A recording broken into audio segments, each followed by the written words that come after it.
네, 하나님 말씀 보겠습니다. 마태복음 5장 7절 말씀 되겠습니다.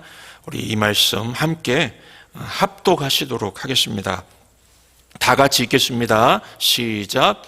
긍휼히 여기는 자는 복이 있나니 그들이 긍휼히 여김을 받을 것이며. 아멘. 오늘은 이 본 말씀 가지고 이유 없이 사랑하고 이유 없이 용서하는 삶, 우리 변화의 삶, 새로운 삶 시리즈 5번째가 되겠습니다. 이 본문 말씀 가지고 이 제목으로 하나님 말씀 증거하도록 하겠습니다. 이유 없이 사랑하고 이유 없이 용서하는 삶.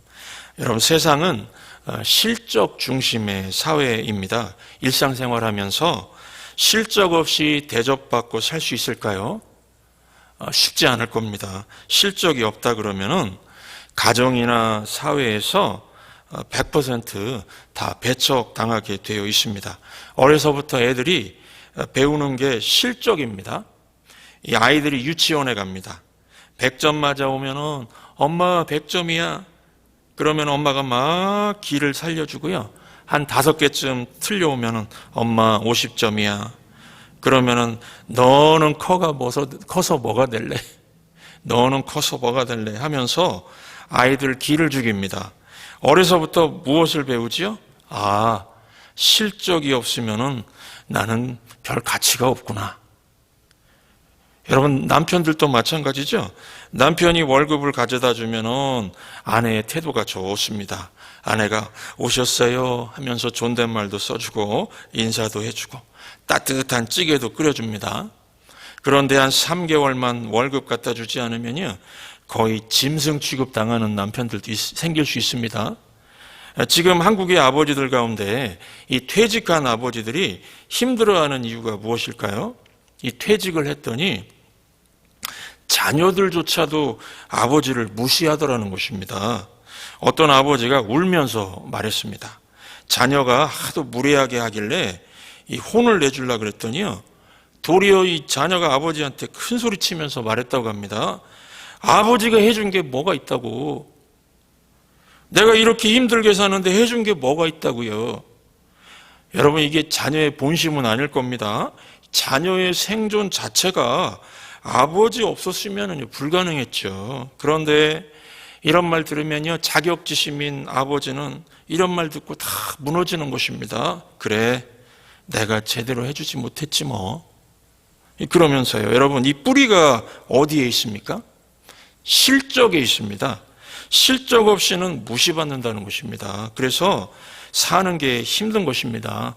공부 못하면은 무시받고, 돈 못 벌면은 무시받고요, 또 힘과 빽이 없으면은 무시받습니다. 이런 세상에서 사니까 상처받고 아프고 그렇습니다. 오늘 말씀은요, 실적에 상관없이 인간답게 살 수 있는 삶을 가르쳐 주고 있습니다. 첫 번째로, 하나님의 긍휼을 입은 자가 되면은 이 새로운 삶을 살 수가 있다. 새로운 삶이 열린다. 이렇게 말씀하고 있습니다.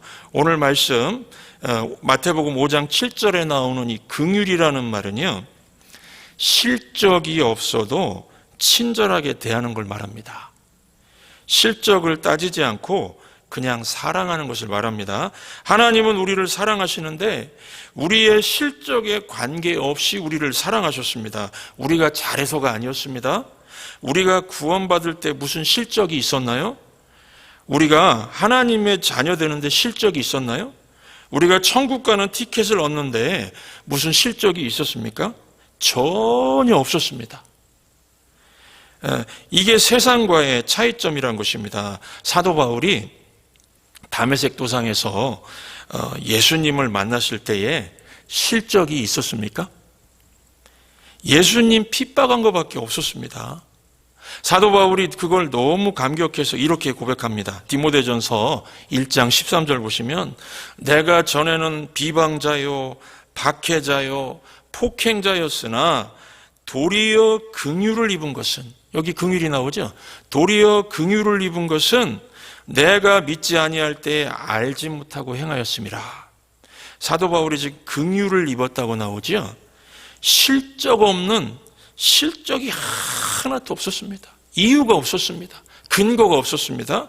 실적이 없는 바울을 하나님이 친절하게 받아주셨다는 것입니다. 그래서 이 십자가의 삶이라는 게요, 목소리 딱 내려깔고서 할렐루야 이런 게 아닙니다.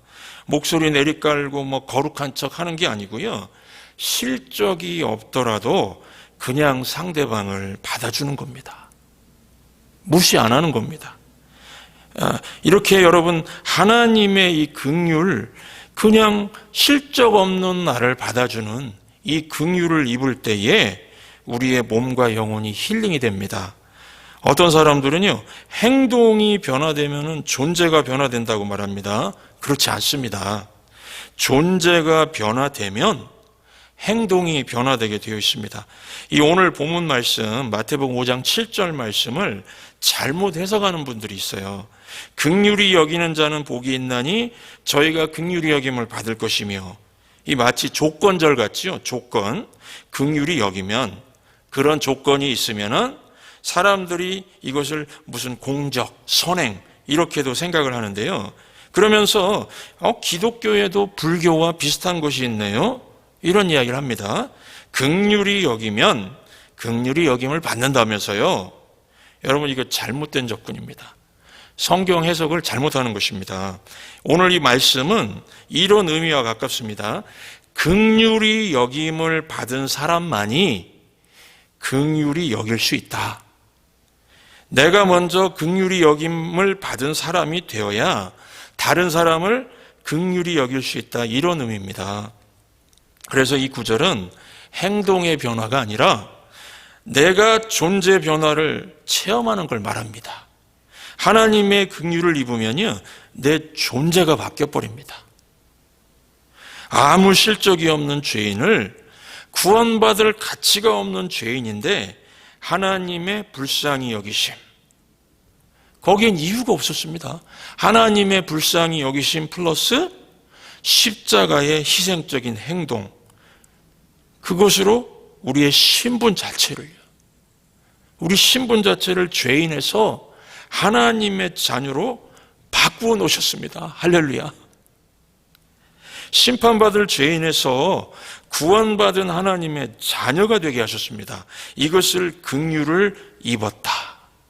내가 긍휼을 입었습니다. 이렇게 말하는 것입니다. 하나님의 긍휼이 우리의 신분을 바꾸어 놨습니다. 우리의 신분, 우리의 존재가 바뀌었기 때문에 새로운 삶이 가능해졌다는 것입니다. 이 존재의 변화를요, 옷 입는 것으로 설명할 수 있습니다. 우리가 이 경찰관 유니폼, 경찰관 제복, 경찰관 옷 입으면은 경찰로 행세하고 살고 경찰의 역할을 하고 삽니다. 이 경찰관 옷은 경찰의 신분을 나타냈죠. 말썽 부리던 친구가 선생님이 됐습니다. 선생님의 옷을 입은 것입니다. 선생님 옷을 입으니까요, 선생님처럼 살아가는 겁니다. 마찬가지로 우리가 하나님의 긍휼을 입고 죄인의 신분에서 하나님의 자녀의 신분으로 바뀌니까 행동이 바뀌고요, 삶이 바뀌고 그렇습니다. 기억하시기 바랍니다. 존재가 바뀌지 않는 한 내 삶은 바뀌지 않습니다. 내 존재가 바뀌어야, 내 속사람이 바뀌어야 삶이 변화가 되는 거지, 무슨 캠페인하고 무슨 운동하고 그래서 바뀌는 게 아닙니다. 절대로 바뀌지 않습니다. 그러므로 하나님의 긍휼을 덧입어야 인생은 변화될 수가 있다는 것입니다. 그래서 주여, 제 존재가 바뀌지 않는 한 새로운 삶은 기대할 수가 없습니다. 제 삶이 변화될 수가 없습니다. 예수님의 십자가 붙들고 나아가겠사오니 하나님의 긍휼을 입혀주십시오. 이 짧은 기도가 삶의 터닝 포인트가 된다는 것입니다. 그러므로 두 번째 말씀드리는 것은, 여러분이 새로운 삶은요, 긍휼의 산물입니다. 하나님의 긍휼의 산물입니다. 여기 계신 분들은 모두 이 긍휼의 산물이라고 저는 확신합니다. 예수님을 믿고 하나님의 자녀가 되었기 때문입니다. 여러분들 모두 예수님 믿으시죠? 오늘이라도 우리 주님이 부르시면은 천국에 갈 확신 있으시죠? 의심하지 마시기 바랍니다. 아직 안 가본 곳이 천국이라 내가 갈 수 있을까? 내가 갈 수 있을까 하는 생각이 들 수는 있을 것입니다. 내 인격과 삶이 지금 형편없는데 내가 천국 갈 수 있을까? 의심이 생길 수도 있겠지만 여러분 확실히 가십니다. 확실히 가십니다. 의심하지 마십시오. 우리는요 애초부터 하나님께 무언가 받을 자격이 없었습니다. 긍휼은 자격이 없는 자에게 주어지는 하나님의 친절입니다. 자격이 없는데 하나님의 긍휼을 우리가 덧입은 것을 믿으시기 바랍니다. 이 창세기를 제가 읽다가 하나님의 긍휼을 깊이 깨닫게 된 적이 있었습니다. 창세기 32장 10절을 보시면은 그 야곱이 이런 말을 합니다. 야곱 아주 인간적이고 계산적이고 사기꾼 기질의 그런 사람이었죠. 변화되기 전에요. 이 야곱이 이런 말을 합니다.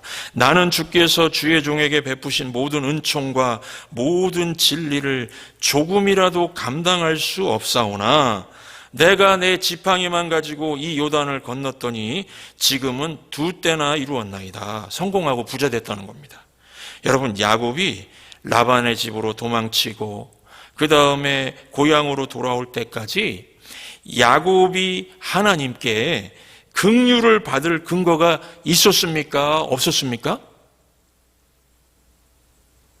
전혀 없었습니다. 야곱이 잘한 것이 없었습니다. 아버지 이삭을 속였죠. 아버지를 속였습니다. 형 에서를 속이고 사기치고 장자권, 축복권 다 빼앗았습니다. 우리가 이 야곱을 연구할 때마다 이 당황하는 이유가 무엇인가 하면 우리는 야곱이 성공하고 번성하게 된 근거를 찾아야 되거든요. 왜 성공했을까? 왜 복을 받았을까? 이 근거를 찾아야 되거든요. 그런데 왜 하나님께서 야곱에게 은혜를 주셨는지 근거를 찾을 길이 없습니다. 그것이 긍휼입니다. 하나님의 긍휼. 아무런 근거가 없었는데 하나님께서 야곱을 품어주시고 성공하게 하시고 잘되게 하셨다는 것입니다. 그래서 야곱이 말하기를 주의 종에게 베푸신 모든 긍휼을 감당할 수 없습니다. 제가 감당할 수가 없습니다. 이 고백을 하게 된 것입니다. 여러분 우리도 마찬가지입니다. 하나님의 긍휼을 얻어서 구원받은 모든 하나님의 백성들은요 이 고백을 하게 되어 있습니다. 우리가 예배에 나왔을 때에 예배에 나오면서 가지고 와야 될 첫 번째가 바로 이 고백입니다. 나는 자격이 없고 나는 이유가 없고 근거가 없고 실적이 없었는데 하나님의 긍휼을 입어서 이렇게 변화가 됐습니다. 내가 긍휼의 산물입니다. 하나님, 내가 뭐 대단한 것이 아니었습니다. 하나님이 긍휼을 베풀어 주셨습니다. 사람들은요 알게 모르게 근거를 묻습니다. 인과응보라고 그러죠. 근거를 묻습니다. 저 남자가 사랑받을 자격이 있습니까? 저 여자가 용서받을 자격이 있나요? 그 사람이 행복하게 살 자격이 있습니까? 이렇게 질문합니다. 여러분 긍휼은 그런 게 아닙니다. 하나님께서 우리를 이유 없이 사랑하시고 조건 없이 구원하신 것입니다. 이유를 찾을 수 없지만 품어주는 것, 이게 긍휼입니다. 어떤 깡패가 있었습니다. 아주 못된 짓만 하던 그 조폭 깡패가 예수님의 십자가를 통해서 하나님의 긍휼을 체험했다고 합니다. 그리고 이제 결혼식을 하게 됐는데 그 축가로 불러달라고 한 찬양이 세상에서 방황할 때였다고 합니다. 세상에서 방황할 때. 사실 이 찬양은 결혼식 축가로 부르기엔 좀 무겁지 않습니까? 그런데 이 깡패가 이 신부와 이 하객들에게 보여주고 싶었던 것입니다. 나는 긍휼의 산물이니까 앞으로의 변화된 삶을 살겠다고요. 옛날의 깡패가 아니고 난 하나님의 자녀로 살겠다. 이 고백을 하고 싶었던 겁니다. 이 찬양 이렇게 시작하죠. 세상에서 방황할 때 나 주님을 몰랐네. 내 맘대로 고집하며 온갖 죄를 저질렀네. 예수여, 이 죄인도 용서받을 수 있나요? 실적이 하나도 없는데요. 벌레만도 못한 내가 용서받을 수 있나요? 긍휼, 실적을 얻을 수 있는 근거가 전혀 없었는데 하나님의 긍휼을 십자가를 통해서 체험을 하게 된 겁니다. 이 깡패가 하나님의 긍휼을 받을 근거가 전혀 없었습니다. 하나님이 이유가 없고 실적이 없어도요, 받아주셨다는 겁니다. 그래서 이 하나님의 긍휼이 깡패의 인격과 삶을 바꿔놓았습니다. 여러분, 존재가 바뀌면 이렇게 행동과 삶이 바뀝니다. 그래서 세상에서 방황할 때 이 마지막 4절 가사를 신부와 하객들에게 고백을 했다는 것입니다. 마지막 가사가 어떻게 되죠? 내 모든 죄 무거운 짐 이젠 모두 다 벗었네. 존재 변합니다. 존재가 바뀐 거죠. 우리 주님 예수께서 나와 함께 계신다호. 이 성도, 우리 신자의 존재 방식은요, 바로 이겁니다. 나의 옛사람이 죽고 지금 예수님 안에서 사는 겁니다. 부활하신 예수님 안에서 사는 것입니다. 내 주여, 이 죄인이 무한 감사드립니다. 나의 몸과 영혼까지 주를 위해 바칩니다. 그래서 여러분, 이 긍휼은 마음만 있는 게 아니고요, 행동이 있는 사랑인 겁니다. 내 존재가 바뀌니까 내 행동이 사랑으로 바뀌어버립니다. 용서로 바뀌어버립니다. 그래서 이 깡패 신랑이 하나님의 긍휼을 입은 자가 되어서 긍휼을 나누어 주겠다고 고백을 했다는 것입니다. 이것이 바로 새로운 삶입니다. 그러므로 이 세 번째 말씀드립니다. 긍휼함을 입은 새로운 삶은 어떤 삶인가 하면요, 이유 없이 사랑하고 이유 없이 용서하는 삶입니다. 여러분, 하나님의 긍휼을 체험하면 이유 없이 사랑할 수가 있습니다. 어떤 어린아이가 예쁜 인형을 다 도외시하고요, 그냥 팔 떨어져 나가버리고 아주 가장 못생긴 그런 인형을 가장 좋아하고 사랑했답니다. 그래서 어른들이 와가지고 물었다고 합니다. 아니, 너 그 못생긴 인형은 좀 갖다 좀 버리지. 다른 인형도 많은데 그 못생긴 인형 좀 갖다 버리라. 이 다 팔 떨어지고. 무엇 때문에 그렇게 애지중지하니? 이렇게 물었다고 합니다. 그랬더니 이 어린애가요, little girl, 어린 소녀가 이렇게 말을 했다고 합니다.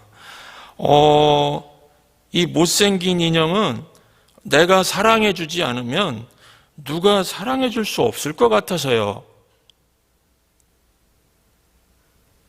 여러분, 이 마음 아십니까? 내가 사랑해 주지 않으면 누가 사랑해 줘요? 내가 사랑해 주지 않으면 누가 이 인간을 거둬줘요?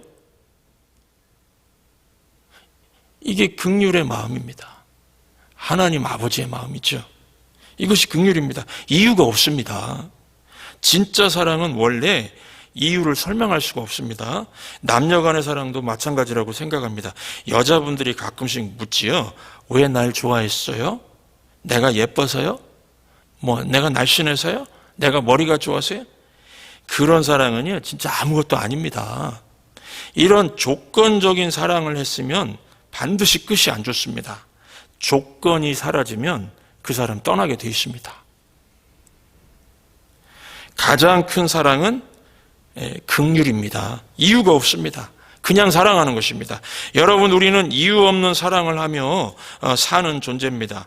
그것이 긍휼받은 백성의 모습입니다. 세상 사람들은요, 이 성도들의 삶에 대해서 그래서 자꾸 궁금해합니다. 자꾸만 왜를 묻습니다. 아니, 왜 구제합니까?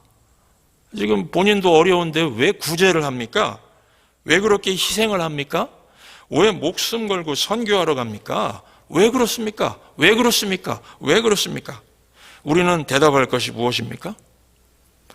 하나님의 긍휼 때문입니다. 하나님의 긍휼 때문입니다.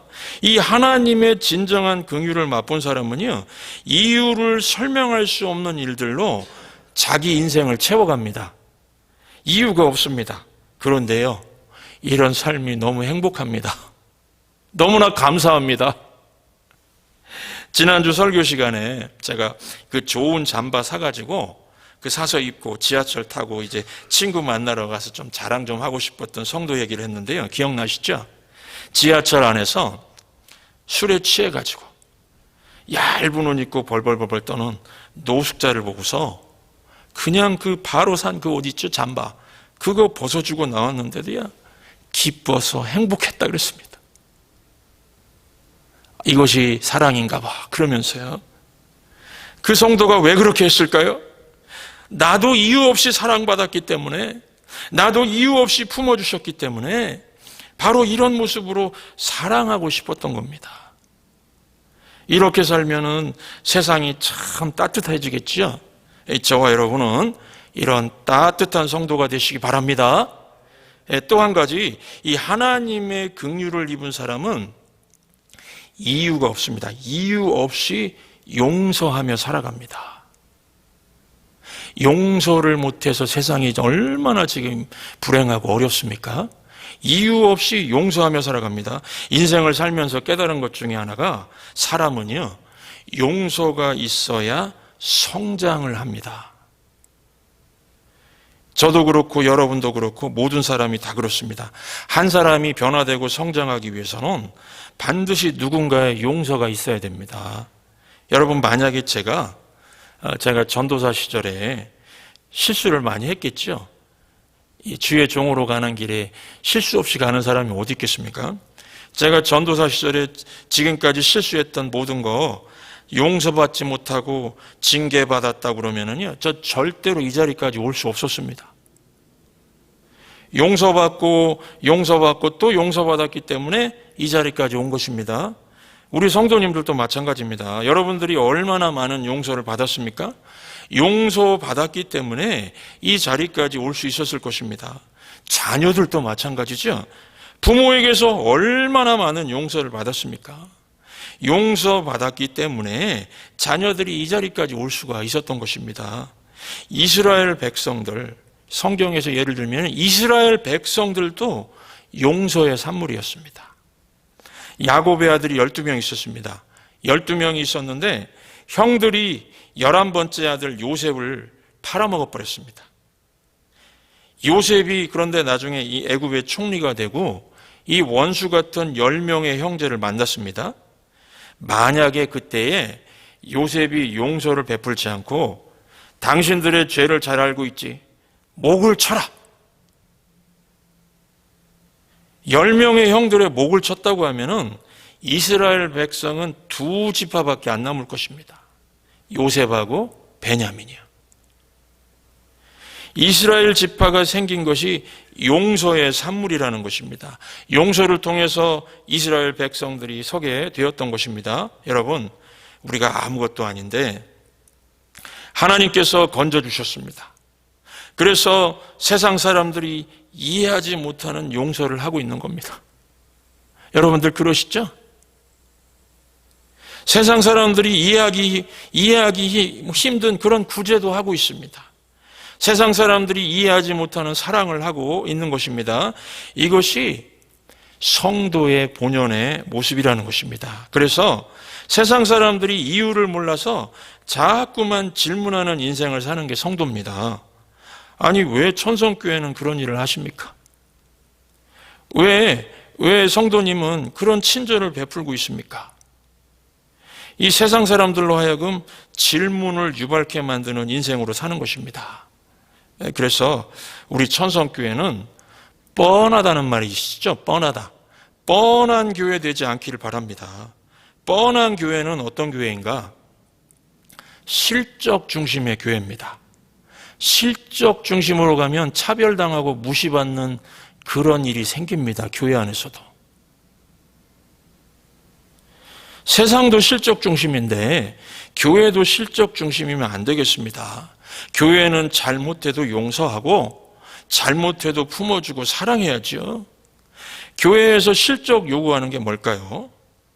전도는 당연한 건데 전도했습니까? 전도 안 하면은 삼류교인같이 취급하고, 전도하면은 막 거기다가 막 전도왕, 킹 그러면서 전도왕 그러고요. 주일학교 가면은 밤낮 성경 외웠느냐 그러면서 그러면은 칭찬도 좀 여러 사람 생각해서 해야죠. 근데 막 암송왕이다, 너는 1등이다 그러면서 막 이러면은 다른 애들 어떻게 돼버립니까? 그래서 여러분, 실적 중심의 교회는 모든 친교나 모임이 피곤하게 흘러갑니다. 누가 뭘 잘했고 누가 뭘 못했고 이런 얘기만 합니다. 어거스틴은 굉장히 위대한 신학자고 훌륭한 신앙인이죠. 어거스틴이 식탁에다가 이렇게 써놨다고 합니다. 이렇게 써놨다고요? 이 식탁은 이 교회 식탁입니다. 이 식탁은 다른 이를 욕하는 자를 위한 것이 아니니 그런 자는 굶을지어다. 굶을지어다. 한국 사람도 그렇지만은 이 이태리 사람들도 마찬가지였던 것 같습니다. 어거스틴이 보니까 교회 다니는 사람들이 밥 먹으면서 남 욕을 그렇게 많이 했다는 겁니다. 아니, 남 욕하면은 밥맛이 좋은 건지 아니면은 욕이 반찬이 되는 건지, 이태리 사람들도 식탁에서 다른 사람들 안 좋은 얘기를 많이 하면서 이 밥을 먹었던 것 같습니다. 오죽하면은 어거스틴이 식탁에다 다 써서 붙여놨습니다. 이 식탁은 다른 이를 욕하는 자를 위한 자리가 아니니 그런 자는 굶을지어다. 여러분, 식탁이 긍휼을 베풀어야 되지 않습니까? 식탁이 긍휼을 베풀고 이유 없이 용서하고 세워주는 자리가 되어야 한다는 것입니다. 그럼 밥맛도 좋아지겠죠? 이민교회들을 조사해 보니까요, 놀랐습니다.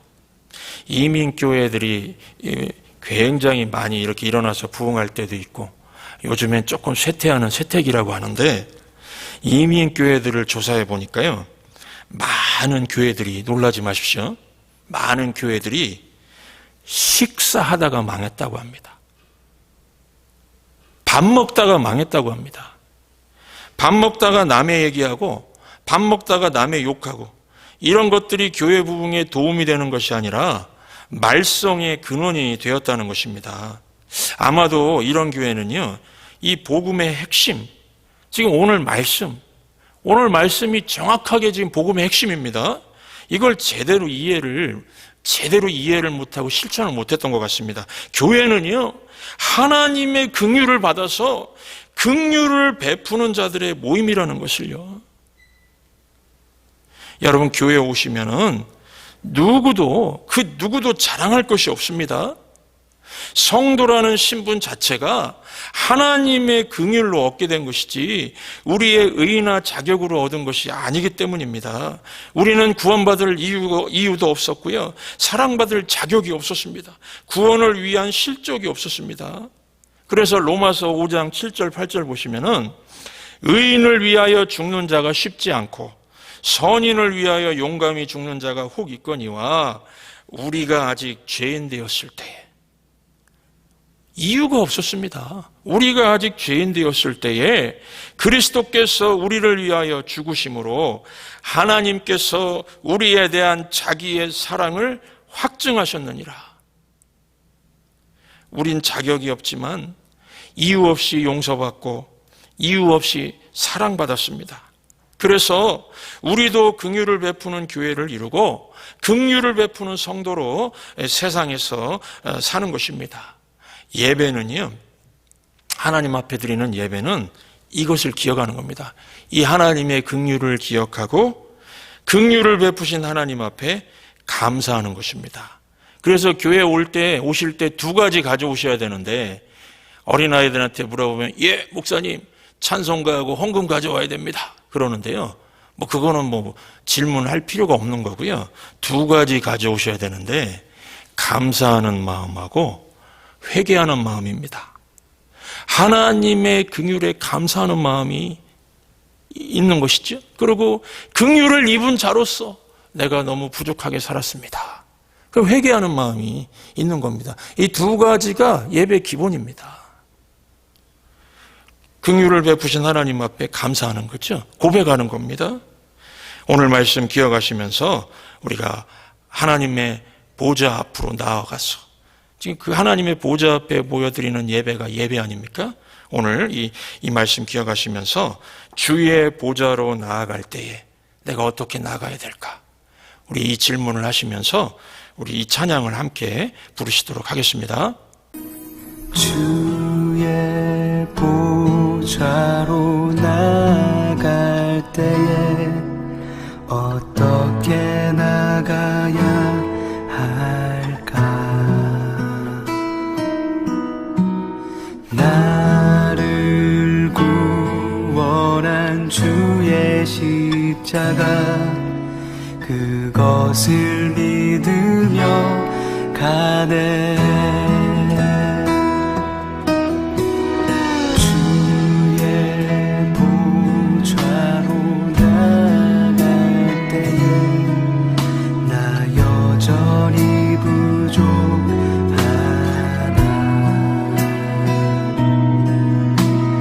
나를 부르신 주의 그 사랑 그것을 믿으며 가네.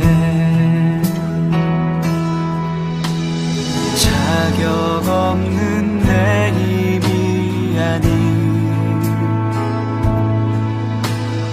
오직 예수님의 보혈로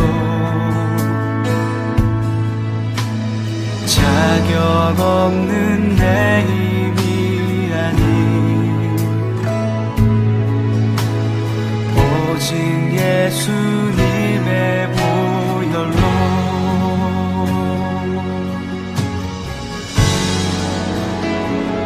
십자가의 보혈 완전하신 사랑 힘입어 나아갑니다.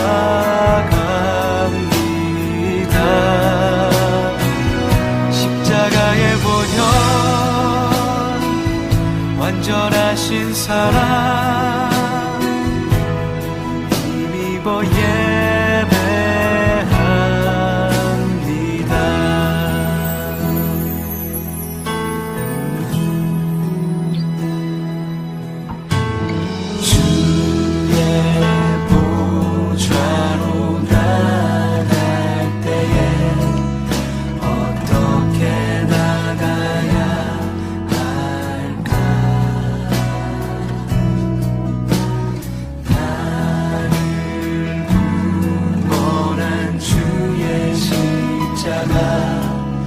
그것을 믿으며 가네.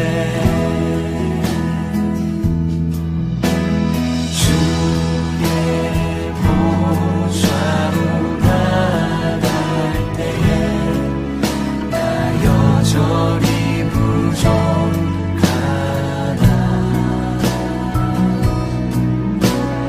나를 부르신 주의 그 사랑 그것을 믿으며 가네. 자격 없는 내 힘이 아닌 오직 예수님의 보혈로 자격 없는 내 힘이 아닌 오직 예수님의 보혈로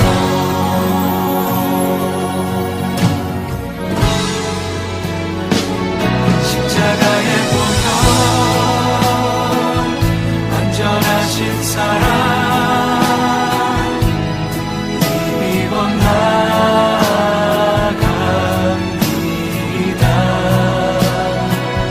십자가의 보혈 완전하신 사랑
십자가의 보혈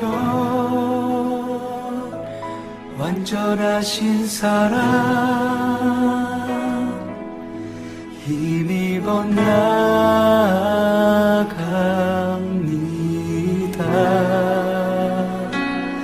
십자가의 보혈 완전하신 사랑 힘입어 예배